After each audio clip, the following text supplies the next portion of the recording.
ऊंचे आकाश में सफेद कबूतरों की एक टोली उड़कर जा रही थी। उन्हें बहुत दूर जाना था।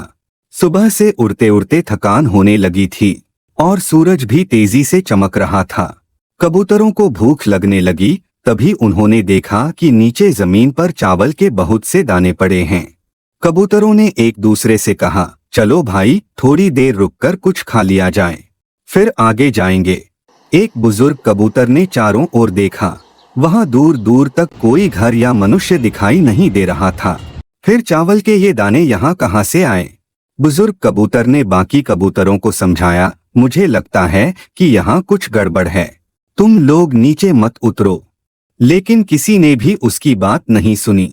सभी कबूतर तेजी से उतरे और दाना चुगने लगे। इतने बढ़िया दाने बहुत दिनों के बाद खाने को मिले हैं। वे बहुत खुश थे। जब सभी ने भरपेट खा लिया तो बोले, चलो भाई, अब आगे चला जाए। लेकिन यह क्या? जब उन्होंने उड़ने की कोशिश की तो उड़ ही नहीं पाए। दानों के साथ साथ वहां एक चिड़ीमार का जाल भी था जिसमें उनके पांव फंस गए थे। उन्हें अपनी गलती पर पछतावा हुआ।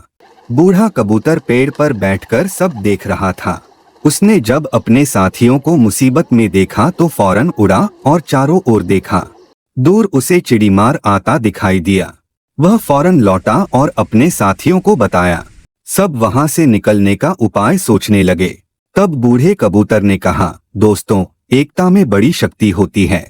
सब एक साथ उड़ोगे तो जाल तुम्हें रोक नहीं पाएगा। उसने गिना, 1 2 3, उड़ो। सारे कबूतरों ने एक साथ जोर लगाया और जाल ऊपर साथ उड़ने लगा। जब तक चिड़ीमार वहां पहुंचा तब तक जाल काफी ऊपर उड़ चुका था। वह देखता ही रह गया और कबूतर जाल लेकर उड़ गए। बूढ़ा कबूतर सबसे आगे उड़ रहा था। काफी देर उड़ने के बाद वे नीचे उतरे। वहां कबूतरों का दोस्त चूहा रहता था।